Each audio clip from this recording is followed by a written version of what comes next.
Buenos días, doctora. Buenos días, compañeros.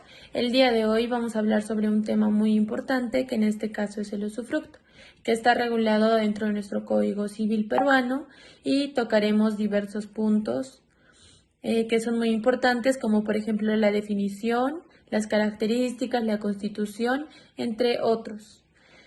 Primero vamos a comenzar dando el concepto de qué es el usufructo. Para esto nos vamos a basar específicamente en el Código Civil peruano, específicamente en el artículo 999, que nos dice que el usufructo confiere las facultades de usar y disponer temporalmente de un bien ajeno. Pero también esto puede excluir determinados provechos y utilidades. Debemos reconocer que en el artículo mencionado anteriormente no contiene una definición exacta en la que nos podamos basar y que sea de término entendible para todas las personas. Por eso vamos a decir que es un derecho real de duración limitada que permite usar y disfrutar de una cosa ajena, pero debemos tener en cuenta de que no se debe alterar su sustancia. Para esto, como podemos ver, tenemos dos personas que nos ayudan a definir el usufructo. El usufructo se encuentra dentro de lo que la doctrina considera servidumbres de tipo personal, es decir, aquellos derechos reales temporales.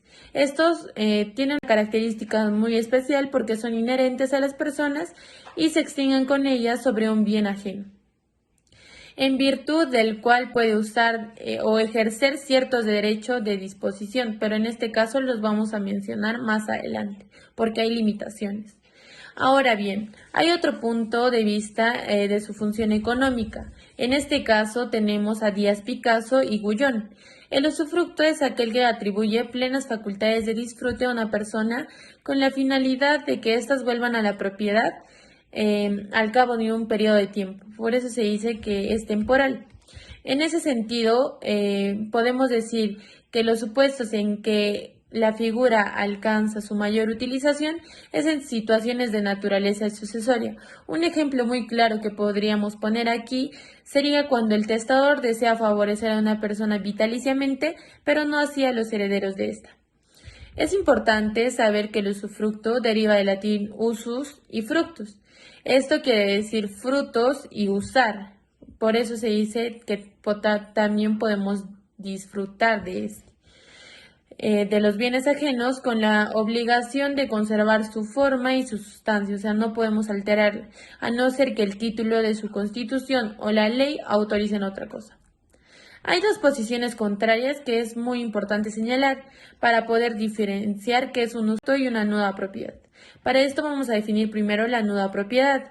En este caso es el derecho de una persona a ser dueño de un bien con la limitación de no poder usar ni disfrutar de él. En el caso del usufructo es el derecho real donde se puede hacer uso, goce y disfrute sobre un bien sin alterarlo, pero cabe recalcar que este no es propietario. Ahora, para diferenciar también al usufructo es importante mencionar ciertas características que tiene él.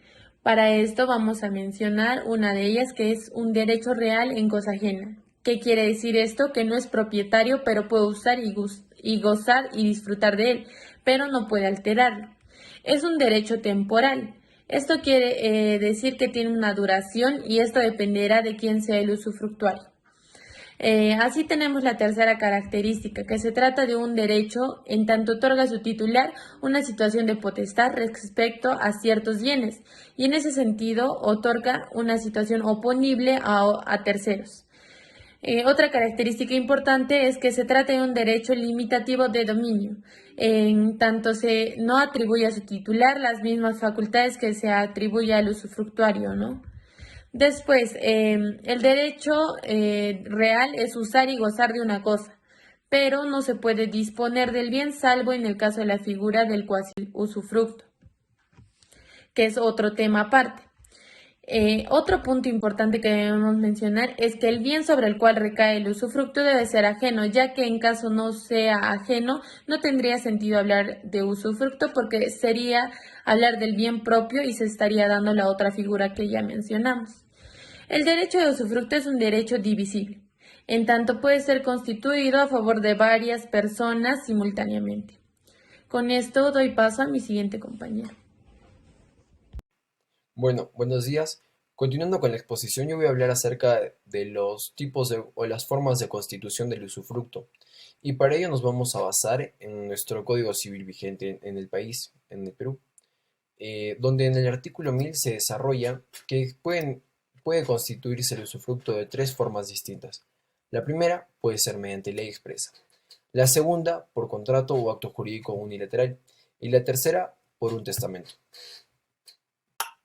Ahora vamos a hablar acerca del usufructo constituido por ley. Cuando el usufructo tiene su fuente en la ley, es impuesto y constituye una forma de adquisición originaria. Esta forma de constitución del usufructo tiene, para la mayoría de doctrinarios en el ámbito internacional, su base en el derecho de familia, por tres fundamentos principales. Primero, que para el derecho moderno la función paterna es lucrativa. Segundo, que para los padres deben resarcirse que los padres deben resarcirse de los gastos de educación y mantenimiento de los hijos. Y tercero, que teniendo como base la solidaridad familiar, los hijos deben apoyar con las ganancias de sus bienes al mantenimiento del hogar y la satisfacción de las necesidades que ésta requiera. Belluccio, un autor, desarrolla que el usufructo legal de los padres es propio de la patria potestad y por lo tanto su administración corresponde al ejercicio de la misma patria potestad. Además, desarrolla que tienen cinco características principales: la universalidad, porque abarca todos los bienes de sus hijos, salvo las especificaciones del artículo 436 del Código Civil; legalidad, porque se establece por las disposiciones del Código Civil; temporalidad, porque su duración no puede exceder el ejercicio de una patria potestad; personalidad, porque solo el padre o la madre pueden ejercer la patria potestad; e intransferibilidad, porque no es enajenable ni gravable. Por otro lado, el usufructo del que goza el viudo sobre la habitación que o compartió con su cónyuge fallecido también es constituido de forma legal, porque se desarrolla en el artículo 732 del Código Civil vigente. Si partimos de este artículo, podemos entender que el cónyuge que está vivo, o sea, el cónyuge superstite, tiene derecho a arrendar la casa habitación con autorización judicial, si y solo si no estuviera en la situación económica para sostener sus gastos.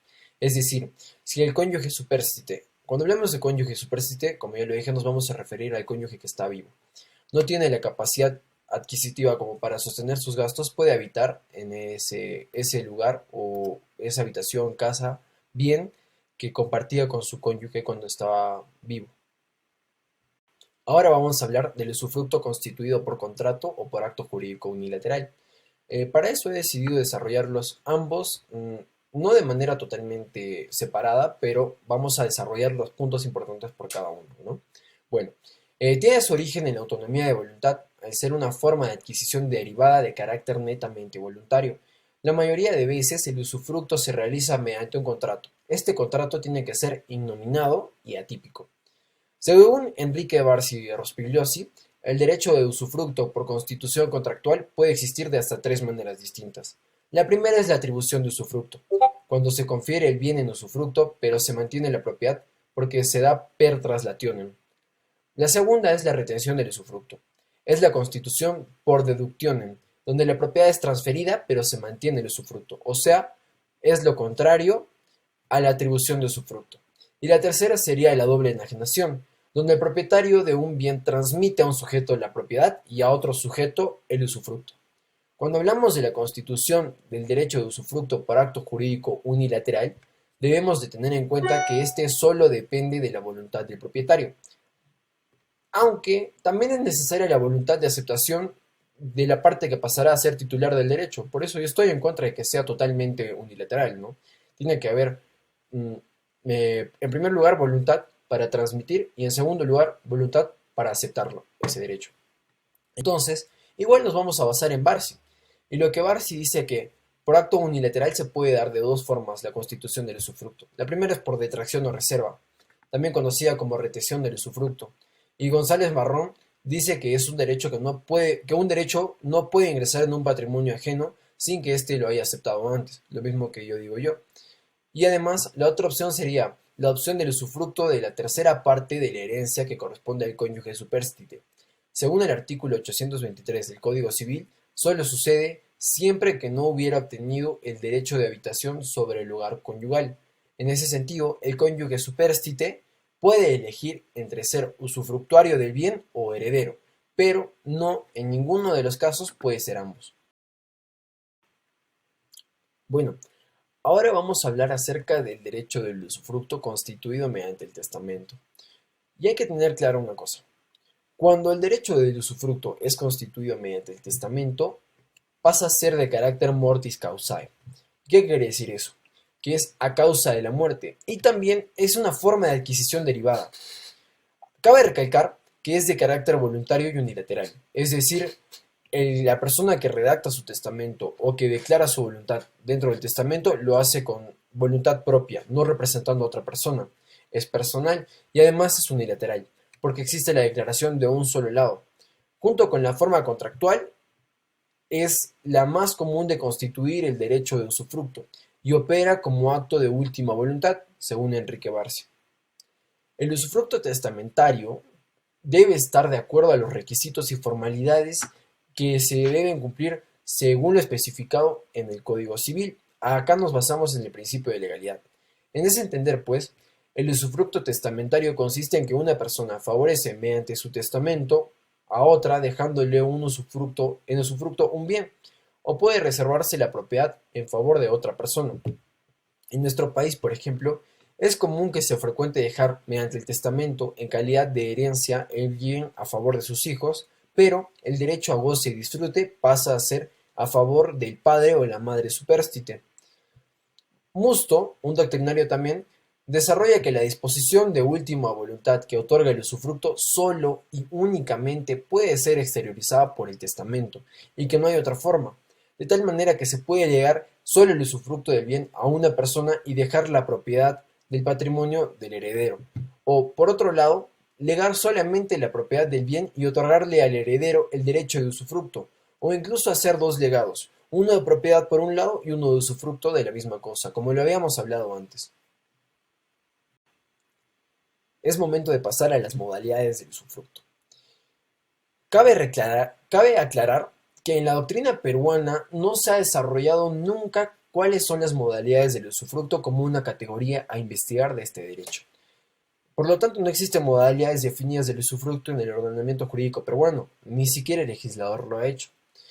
Y lo mismo sucede con la doctrina internacional, pues los autores no las han desarrollado, por lo tanto es casi inexistente la información que hay acerca de este tema.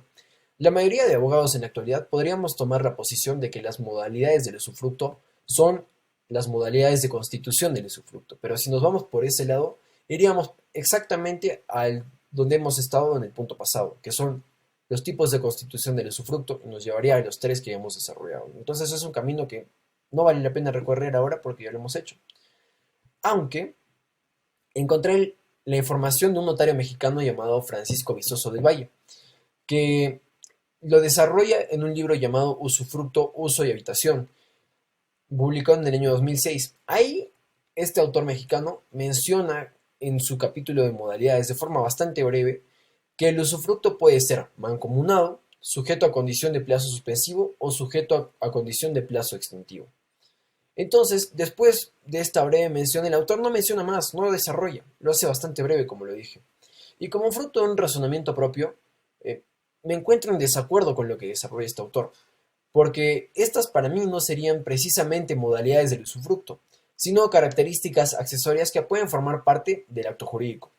Sin embargo, tomando en cuenta lo mencionado y lo desarrollado por este doctrinario mexicano, comprendo que el usufructo mancomunado es aquel donde dos o más sujetos son los favorecidos y quienes pueden ejercer los derechos tanto de uso como habitación de un bien, por lo tanto, el derecho de usufructo. Y ahora, el usufructo sujeto a condición puede ser de dos formas, según este autor. Por un lado, es suspensiva. ¿Cuándo es suspensiva? Pues cuando el derecho de usufructo será ejercido por el sujeto desde el momento en que se cumpla la condición determinada. Y es resolutoria, cuando es lo contrario, es decir, cuando el ejercicio del derecho de usufructo se extinguirá al cumplirse con la condición mencionada. Ahora le doy el uso de la palabra a mi siguiente compañero. Bueno, continuando con la exposición, mi nombre es Jake D'Angelo Gutiérrez Ardiles. yo les voy a hablar acerca de las obligaciones y los derechos del usufructuario, ¿no? ¿Qué es lo que contempla lo que el usufructuario puede hacer con el bien del cual disfruta y qué está obligado a cumplir, qué requerimientos está obligado a cumplir? Quiero empezar estrictamente, como pueden apreciar en la pantalla, con los derechos del usufructuario como tal. Abordándolo, mejor dicho, desde cuatro puntos, ¿no? Como punto número uno, tendríamos al derecho a usar y gozar de la cosa. Como punto número dos, derecho a percibir los frutos que obtenga del bien. Como parte número tres, el derecho a disponer de su derecho de usufructuario plenamente, enajenándolo, arrendándolo y grabándolo. Y como último punto, el derecho a mejorar el bien usufructuado. Ahora voy a proceder a profundizar en cada uno de estos derechos, ¿no? Claro está recalcar que se sobreentiende muy bien en el texto que pueden apreciar en sus pantallas. Bueno, empezamos con el punto número uno, el derecho a usar y gozar de ese bien que uno posee.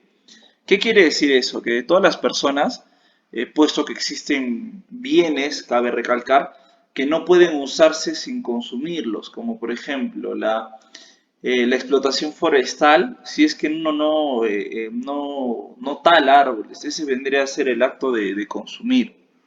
Otro ejemplo, los cotos de caza, que claro está, el tema de consumir vendría a ser el acto de cazar, el hecho de cazar. Y como último ejemplo pongo sobre la mesa el tema de la lana, ¿no? O sea, la lana de la oveja. Uno no puede disfrutar de ese bien si es que no consume mediante la trasquilación la lana de la oveja. Por otro lado, para pasar al siguiente derecho, quisiera aclarar que en las distintas regulaciones se suele permitir el cierto uso consultivo moderado, como por ejemplo en los recursos naturales, ya sean renovables y no renovables. Hay ciertas regulaciones ambientales, jurídicas, que te permiten la extracción limitada de ciertos recursos. También puede ser en el tema del mar, con las épocas de veda y todo aquello. Como punto número dos, el derecho a percibir los frutos que obtenga del bien. Como usufructuario de un bien, ¿no? Inherentemente, naturalmente, el hecho de disfrutar, percibir los frutos, disfrutar de los frutos que obtenga un bien, como por ejemplo la lana que he trasquilado de la oveja, yo puedo disfrutar plenamente de este bien, ¿no? Yo tengo derecho a percibir los frutos que obtenga este bien. Como por ejemplo, nuevamente, esa lana que pueda darse un proceso industrial o un proceso manual, la cual se convierte en una chalina, una chompa, y yo pueda vender o desear, o hacer o disponer de ese bien lo que yo desee. Como tercer punto, el derecho a disponer de su derecho de usufructo plenamente, enajenándolo, arrendándolo y grabándolo. Uno como bien, como dueño de ese bien, como usufructo de este bien, como lo mencioné anteriormente, yo ya tengo este fruto que vendría a ser esta chompa, esta chalina de la lana de oveja. Yo tengo el derecho a poder hacer lo que desee con ese usufructo. Puedo también otorgarlo mediante un arrendamiento o simplemente un grabamiento o simplemente una venta. Como último punto, el derecho a mejorar el bien usufructuado, ¿no? Que tiene que ver acerca de este bien que yo tengo, poder mejorar, ¿no? Obviamente, pero sin alterar la forma o sustancias, en derecho a la indemnización al terminar el usufructo. Ahora voy a proceder a hablarles acerca de las obligaciones del usufructuario. He dividido esta última parte en tres explicaciones. La primera, donde voy a abordar acerca de cuatro puntos fundamentales importantes respecto a las obligaciones. El segundo punto, cómo es que nuestro Código Civil regula la parte de las obligaciones. Y por último,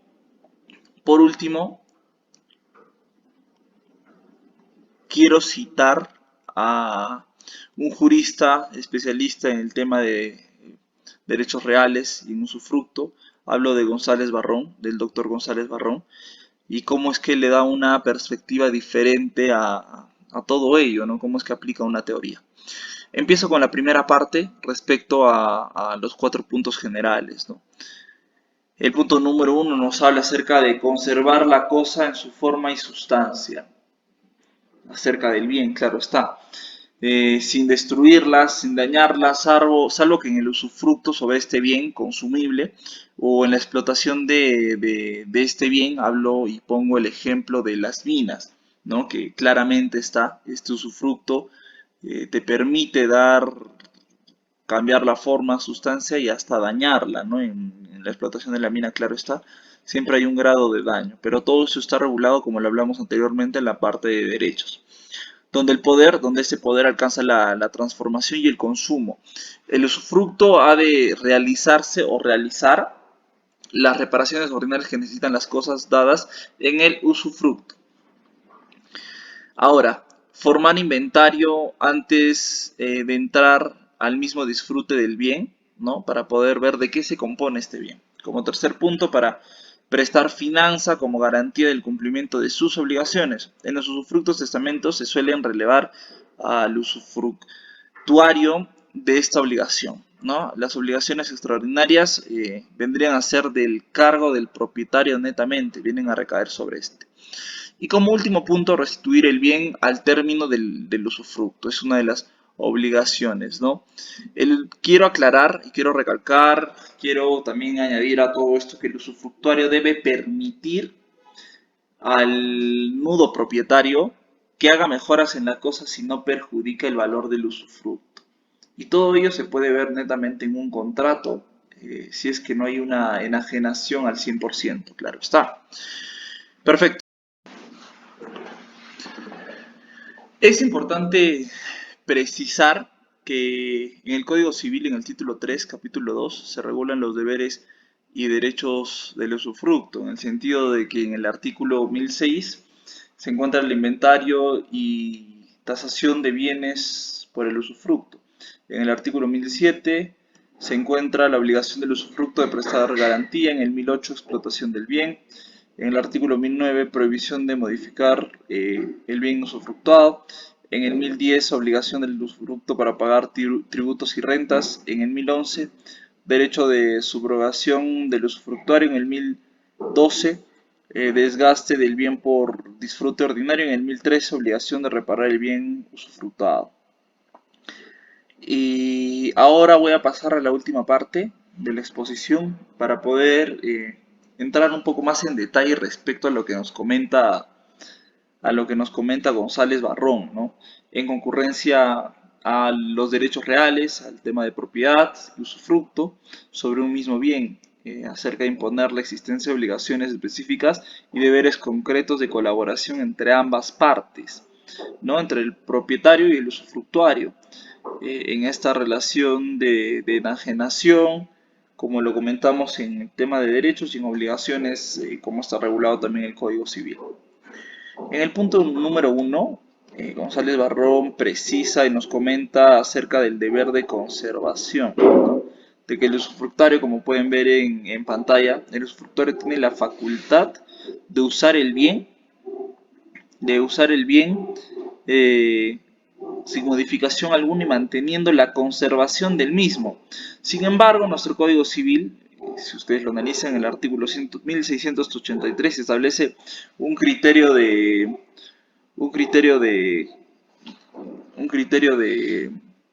evaluación, ¿no? Y bueno, ¿en qué aspecto? Lo menciono y lo comento. En la parte número 2, acerca de los deberes del aseguramiento, la obligación del usufructuario de conservar el bien para su momento, restituírselo al propietario, que tiene que devolverlo tal y cual lo ha encontrado. Y por último, los otros deberes. La ley establece que el usufructuario debe pagar los tributos, las rentas vitalicias y las pensiones de alimentos que graven los bienes. Eso sería todo por mi parte. Muchas gracias. Continuando con la exposición, yo les hablaré sobre la extinción del usufructo. Como bien se ha ido desarrollando a lo largo de esta exposición, El usufructo es aquel derecho para hacer uso, goce o incluso disfrute de una cosa o de un bien ajeno. Pero al igual que existen formas para constituir el usufructo, también existen causales para la extinción del mismo.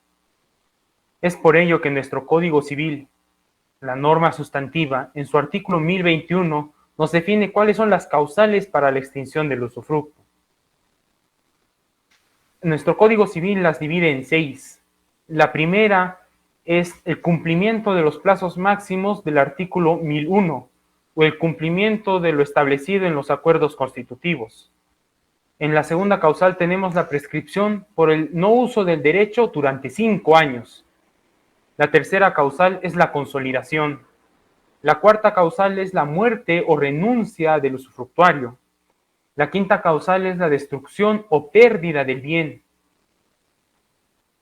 Y la sexta causal es el abuso del derecho que haga el usufructuario, enajenando o dejando que se deteriore o que se destruya el bien.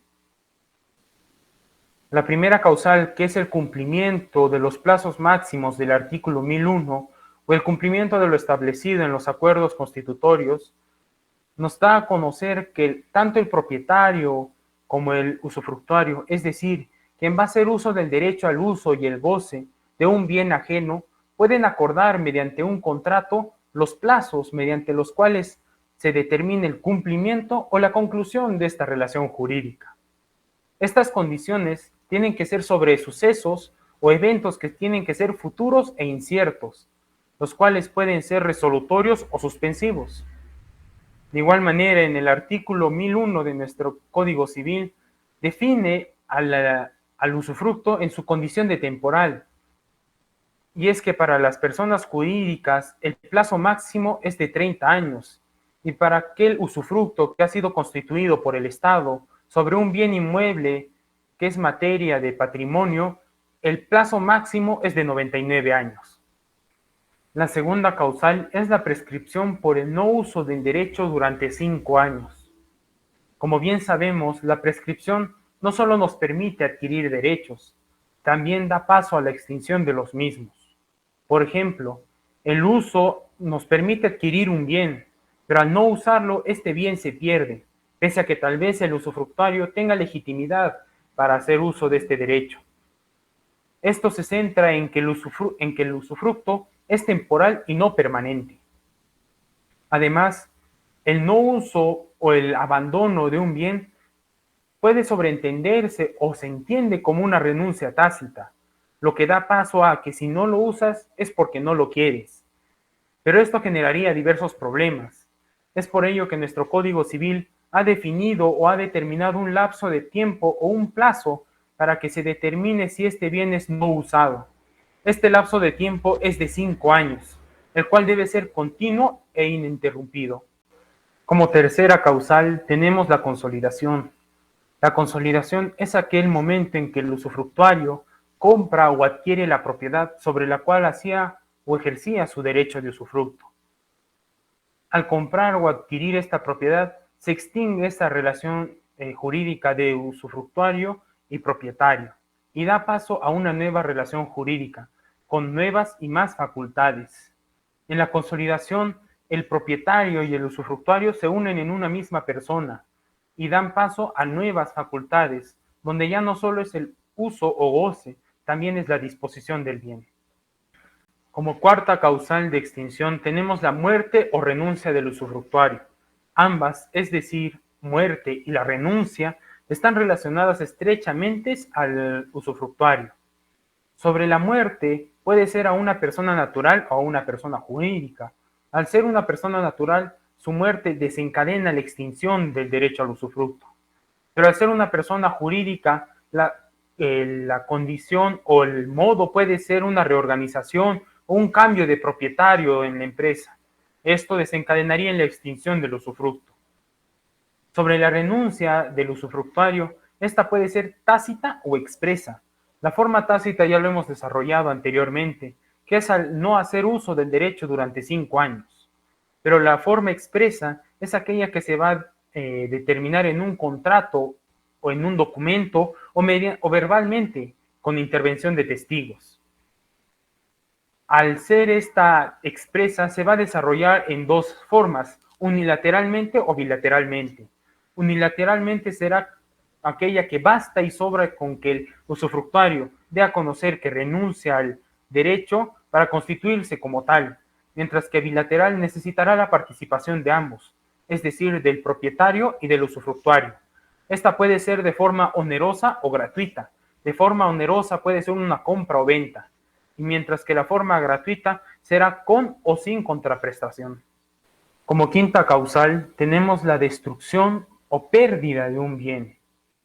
Como bien sabemos, la destrucción va a dejar como consecuencia que el bien quede inservible y por ende que se extinga esta relación de usufructo, ya que esta relación gira en torno al uso o disfrute de un bien.